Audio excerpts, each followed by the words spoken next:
Interrogative क्या है भाई? इंटेरोगेटिव जिसमें हम बातों को पूछते हैं, बताते नहीं है, हम इसमें पूछ रहे होते हैं। बहुत से बच्चे ना सीधा याद कर लेते हैं, मैम इंटेरोगेटिव में भी क्या बड़ी माया है, सीधा क्वेश्चन मार्क देखूंगा और इंटेरोगेटिव बना दूंगा, है ना। बच्चों को यह भ्रम है कि अगर सेंटेंस में क्वेश्चन मार्क लग गया ना तो पक्का पक्का इंटेरोगेटिव है। क्वेश्चन मार्क भी तो गलत जगह लगा हो सकता है। कैसे कैसे? ध्यान से देखो, इंटेरोगेटिव में हम बात को पूछते हैं। अब इसमें कंफ्यूजन क्या है? देखो बेटा, मैं दो सेंटेंस लिखूंगी, वाई आर यू हेयर, और एक मैंने लिखा why you are here, why are you here, why you are here. Interrogative है और ये नहीं है, ये इंटेरोगेटिव है और ये नहीं है। ध्यान से देखो, दोनों में WH है और कंफ्यूज करने के लिए मैंने क्वेश्चन मार्क लगा दिया था, बाकी इसमें फुल स्टॉप होना चाहिए, नीचे वाले में फुल स्टॉप होना चाहिए क्योंकि वो इंटेरोगेटिव नहीं है।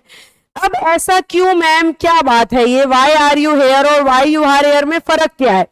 ऊपर वाला इंटेरोगेटिव क्यों है और नीचे वाला इंटेरोगेटिव क्यों नहीं है? बेटा ध्यान से सुनना मेरी बात, बड़ी टेक्निकल चीज है, पढ़ाने जा रही हूं, चूक गए तो कंफ्यूज हो जाओगे और बड़ा मस्त कॉन्सेप्ट पढ़ाऊंगी। सुनो ध्यान से। अब देखो, मैंने कहा why are you here interrogative है, पर why you are here interrogative नहीं है, जबकि वाई दोनों जगह कॉमन है, सारे के सारे वर्ड दोनों जगह कॉमन है।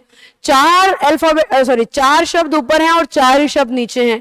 ऊपर वाला इंटेरोगेटिव है और नीचे वाला नहीं है। कारण सुनना ध्यान। हॉस्पिटल में एडमिट है, दोनों टांगों पे प्लास्टर, प्लास्टर समझते हो, ऐसे हवा में टांगे लटके हैं, प्लास्टर, एक हाथ भी हवा में लटका है प्लास्टर के साथ, एक हाथ से वो ऐसे दिमाग गुजारा और आप उससे जाके पूछ रहे हो क्या हुआ था भैया, दिख नहीं रहा क्या हुआ, उसके बाद भी पूछ रहे हो। बॉलीवुड मूवीज में क्या होता है?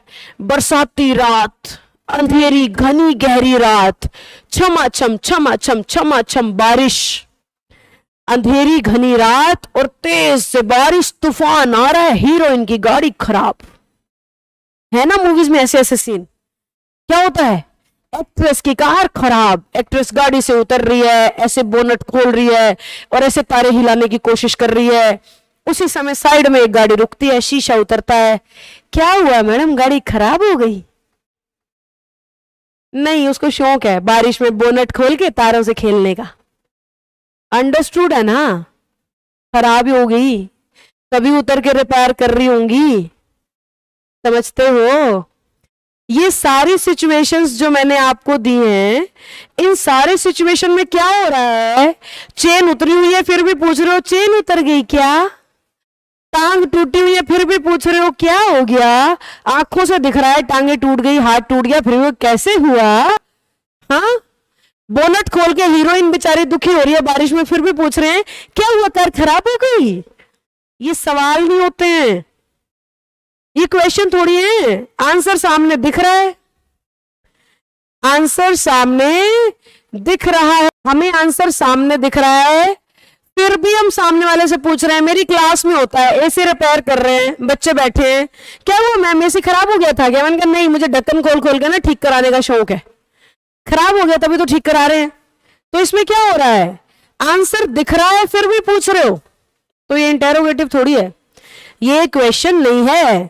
क्वेश्चन जब भी होता है ना तो उसमें आंसर नहीं दिखना चाहिए। क्वेश्चन वही तो है ना जिसका आंसर हमें नहीं पता।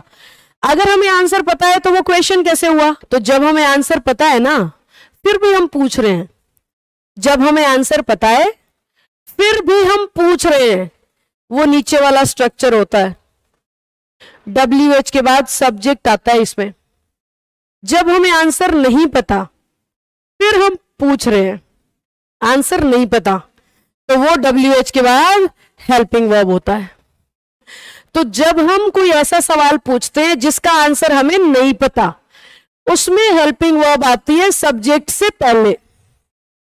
जब हम कोई ऐसा सवाल पूछ रहे हैं, हालांकि वो सवाल ही नहीं है, जिसमें आंसर हमें पहले से पता है, जिसमें आंसर हमें पहले से पता है, तो उसमें आपका हेल्पिंग वर्ब सब्जेक्ट के बाद आता है। ये फर्क था बेटा। बारिश में भीगा हुआ दिख रहा है ना बंदा, तो आंसर पहले से पता है, सिर्फ हैरानी दिखा रहे हो, नीचे वाला स्ट्रक्चर आएगा।